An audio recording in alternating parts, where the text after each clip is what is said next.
Bonjour, je suis Jeff Thurman. Aujourd'hui, nous sommes dans une salle de bain et je vais vous montrer comment remplacer votre robinet par un neuf. Il y a de nombreuses raisons pour lesquelles vous devriez changer votre robinet. Certaines de ces raisons sont fonctionnelles et certaines sont esthétiques. Mais dans la majorité des cas, c'est lorsque de nouvelles maisons sont construites avec des accessoires peu coûteux. Jetons un coup d'œil à ce que nous avons dans la boîte pour mieux comprendre les différentes étapes que nous devons accomplir. Lorsque vous achetez un nouveau produit à installer, lisez toujours d'abord les instructions. En plus des instructions, cette vidéo permet de partager l'expérience de toute une vie, car toutes les salles de bain ne sont pas identiques.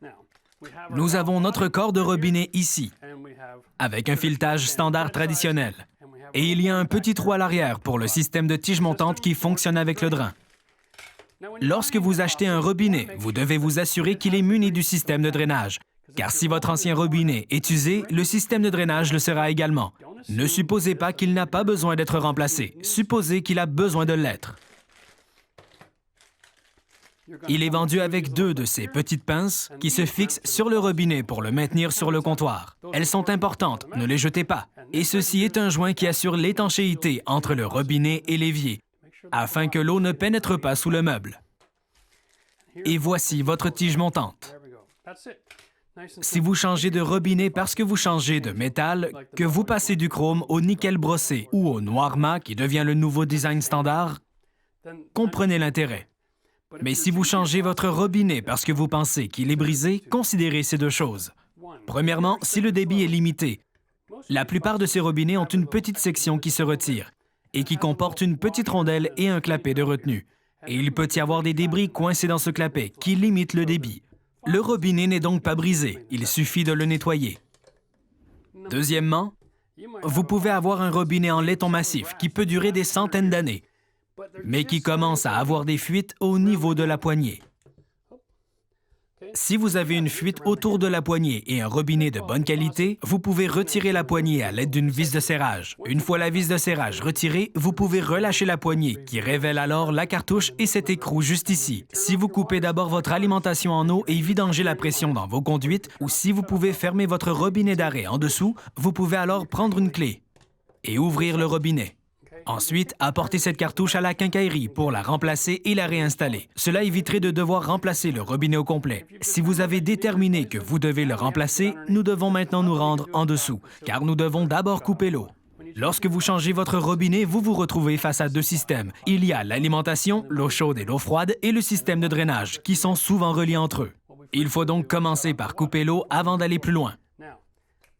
Traditionnellement, la majorité des systèmes d'alimentation en eau d'une maison vers le meuble lavabo sont dotés d'un robinet d'arrêt à la source, c'est-à-dire à l'arrière du meuble. Dans ce cas, nous avons des vannes droites en ligne qui sont à plusieurs tours et qui sont très anciennes. Pour fermer la vanne, il faut aller dans le sens des aiguilles d'une montre, mais lorsqu'elles sont anciennes, elles sont extrêmement dangereuses. Voici donc ce que je vais vous suggérer. Retirez la vis, retirez la poignée et achetez une toute nouvelle poignée. Ces poignées peuvent ressembler à du chrome, mais dans la plupart des cas, elles sont plus en étain mince.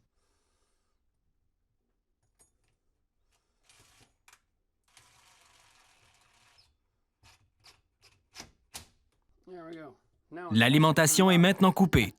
Tout est beaucoup plus sécuritaire. Il m'est souvent arrivé de remplacer l'un de ces robinets, et au moment où je le tournais, il se cassait et se cisaillait en deux, et je me coupais le doigt. Vous remarquerez également qu'il s'agit d'une ligne d'alimentation tressée. La partie inférieure est traditionnellement un raccord de 3/8e, mais dans notre cas, avec des tuyaux en PVCC, il peut s'agir d'un raccord d'1 demi-pouce. Alors assurez-vous de choisir le bon modèle. La partie supérieure est toujours standard. C'est toujours la même pour les robinets. Très facile à magasiner. Une fois que vous avez coupé l'eau, n'hésitez pas à prendre une pince et à tourner dans le sens inverse des aiguilles d'une montre pour desserrer l'écrou.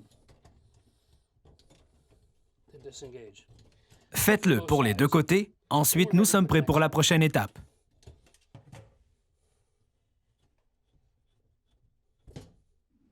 Pour situer le contexte, vous regardez les tiges qui sortent de l'évier et qui sont en compression. Maintenant, à l'image, la tige est noire et n'est reliée qu'à l'évier. Il y a beaucoup de variations. Il peut arriver que ce soit relié au comptoir et à l'évier, ou simplement au comptoir. Alors faites attention. L'idée ici est que cette rondelle est assez grande pour créer une compression pour maintenir cette dernière en place à long terme. Il vous sera presque impossible de me rejoindre sous l'évier pour filmer cela. C'est pourquoi nous avons installé une reproduction dans le salon. Nous avons un autre meuble lavabo et nous allons l'attacher à l'évier pour que vous puissiez voir de près ce qui se passe. Cela permettra d'y voir plus clair. Si vous n'avez pas de robinet d'arrêt sous votre meuble, c'est parce que le constructeur a utilisé une technologie différente, beaucoup plus abordable, mais qui nécessite des outils spécialisés. Dans ce cas, vous coupez l'eau à la source, peut-être au sous-sol dans de nombreux cas. Et vous pouvez ensuite couper les tuyaux et installer un robinet d'arrêt après. Et ça ressemble à ceci. Si votre plomberie ne comportait qu'un petit capuchon en laiton et une simple tige d'acier allant jusqu'au robinet, vous devriez couper votre tuyau. Et peu importe qu'il s'agisse de PEX rouge, blanc, transparent ou même de cuivre, ils ont tous le même diamètre extérieur. Et vous pouvez acheter un raccord poussoir comme celui-ci. Il suffit de le glisser sur le dessus et de l'enfoncer d'environ 1 pouce. Puis de le tourner. Le voilà raccordé. Maintenant, vous retirez la partie supérieure de ceci et vous pouvez placer votre diamètre extérieur de 3/8 de pouce directement sur la ligne du robinet. C'est ce qu'on appelle un tube de dégagement. J'ai un meuble lavabo ici et un évier qui n'a jamais été raccordé auparavant, ce qui permet de comprendre comment procéder dès le départ, ce qui clarifie toujours mieux les choses. Mais avant de commencer, je vous suggère de retirer les portes. Il est maintenant temps d'insérer le robinet dans le comptoir. Avant de commencer, il est important de s'assurer que lorsque vous achetez un robinet, vous vous rendiez au magasin avec une photo de votre robinet actuel. Et voici pourquoi. Ce comptoir est doté de 3 trous et peut être installé avec ce que nous appelons un dégagement de 4 pouces. Il y a donc 4 pouces entre le centre de cette ligne et cette ligne. C'est une installation standard. Vous pouvez aussi vous procurer un robinet à un seul trou, doté d'une grande plaque de finition qui couvrira également tous ces trous. Il se peut aussi que votre évier soit très ancien et que le dégagement soit de 8 pouces, ce qui signifie qu'il y a un trou ici et un autre ici. Dans beaucoup de cas, il faut les commander tout spécialement. Avant de démonter votre plomberie, assurez-vous auprès de votre magasin que votre robinet est en stock. Un dégagement de 4 pouces ou un seul trou est normal. Un dégagement de 8 pouces est habituellement sur commande spéciale. Nous avons maintenant notre robinet et notre joint d'étanchéité sur lequel il est écrit « haut » et « avant ». Et vous pouvez sentir le relief du lettrage. Il se place sur le dessus et il me fait face, car c'est ainsi que ça fonctionne, et nous allons simplement le mettre en place. C'est la première étape. Maintenant, lorsqu'il est installé correctement, le joint d'étanchéité, permettez-moi de le faire de manière correcte pour vous, le joint d'étanchéité ne va pas dépasser. Il sera parfaitement aligné avec l'unité. Alors avant de serrer l'unité, assurez-vous qu'il est exactement comme vous le voulez. Maintenant, presque tout ce que je fais ici, vous devez le faire à partir du dessous du meuble. Donc, si vous changez le drain, retirez d'abord l'ancien drain, puis installez le robinet et finissez par le drain. Vous constaterez que c'est plus simple comme cela. C'est à partir de cette position que vous effectuerez la majeure partie du reste du travail. Alors mettez-vous à l'aise. Placez vos omoplates à l'intérieur du meuble afin de ne pas l'abîmer et vous êtes prêt à travailler. Prenez votre rondelle, placez-la sur le dessus et tournez-la jusqu'à ce qu'elle soit bien ajustée.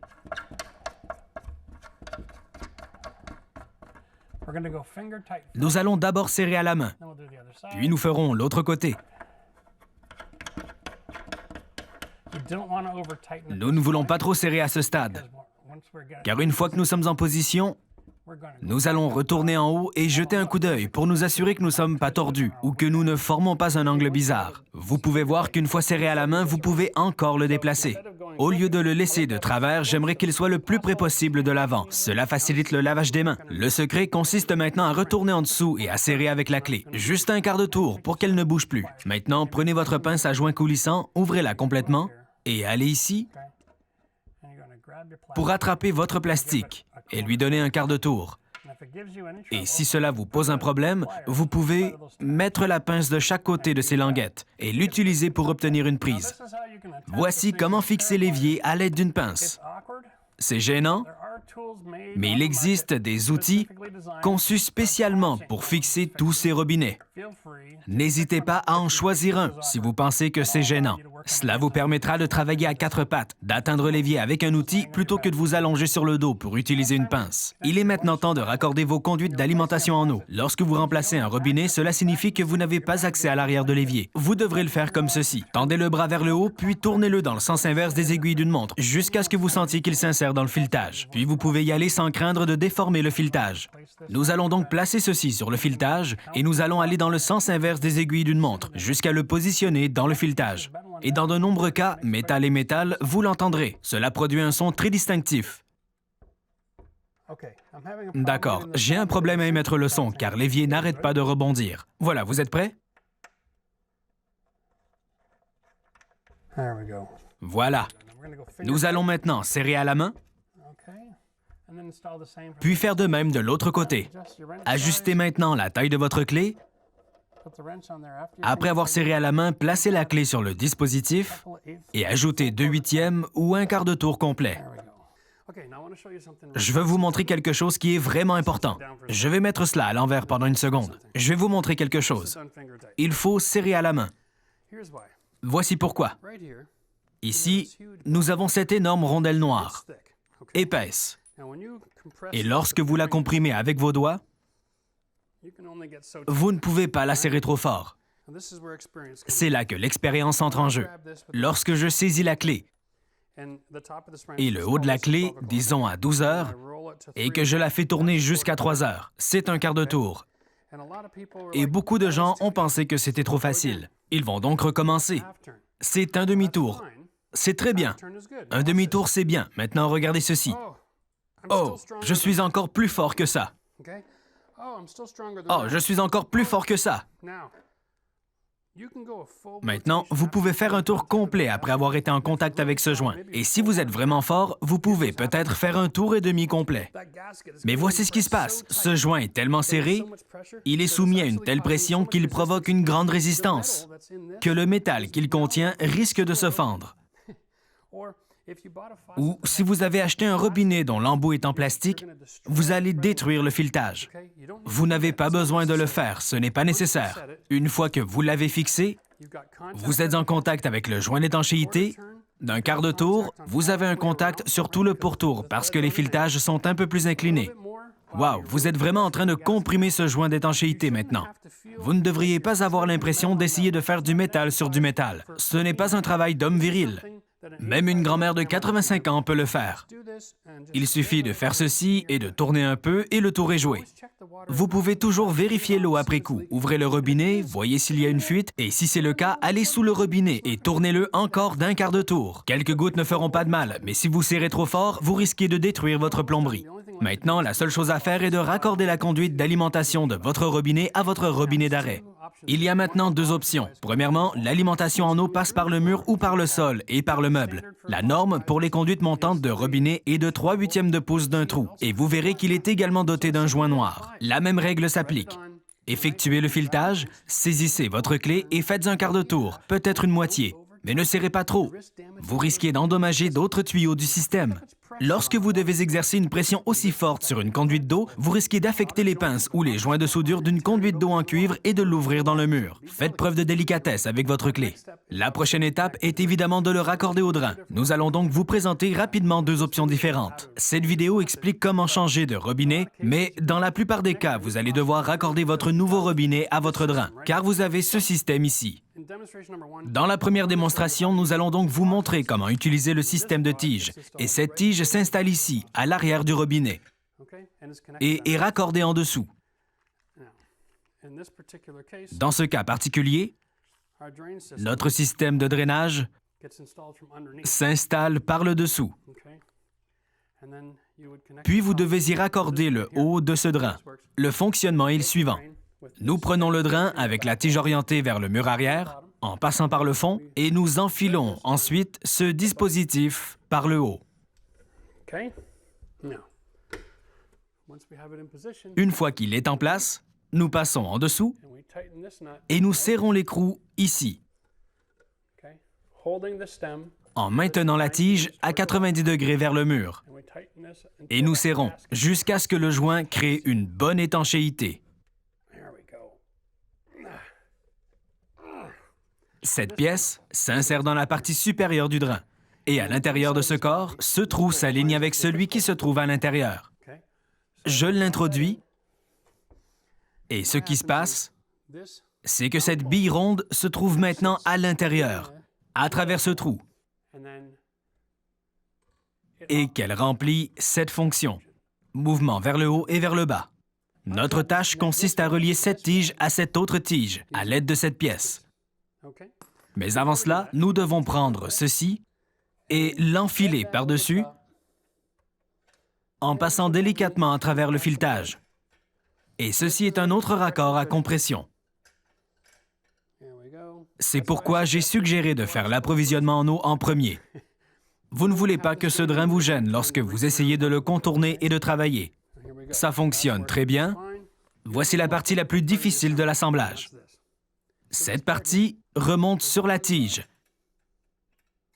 La fait passer à travers, puis utilisez votre doigt pour créer une certaine compression. Vous pouvez ensuite prendre votre pince et tourner l'écrou dans le sens des aiguilles d'une montre pour qu'il se resserre ici, et vous voulez bien serrer. Vous n'avez qu'un seul essai. S'il est mal serré, il tombera et vous devrez à nouveau ramper sous l'évier. Compression confortable et serrée. Oh là, c'est bien serré maintenant. Nous sommes maintenant sur le point de voir l'espace dont nous disposons pour manœuvrer ici. Nous pouvons donc placer la tige très haut, ce qui semble un peu ridicule pour être honnête avec vous, ou nous pouvons l'abaisser. C'est beau ici. Alors, lorsque la tige est en position haute, c'est-à-dire que le drain est complètement fermé, il ne faut pas que la tige soit trop haute non plus, car elle n'aura pas assez d'espace pour redescendre. Donc, si je commence ici, je n'aurai pas la possibilité d'ouvrir le drain. Il faut donc qu'elle soit facile à saisir. C'est un bon emplacement. Prenons cette petite pince ici, d'un côté de la pince, puis vous placez votre tige par-dessus, et enfin de l'autre côté de la pince. Maintenant, il y a beaucoup de compression. Faites-la glisser jusqu'à ce qu'elle soit droite en dessous. Et c'est ainsi que fonctionne le système. Il est étanche et le restera. Si vous avez des problèmes de dégagement, parce que votre drain sort du mur, vous pouvez alors prendre une paire de pinces et plier la bande là où il y a un trou.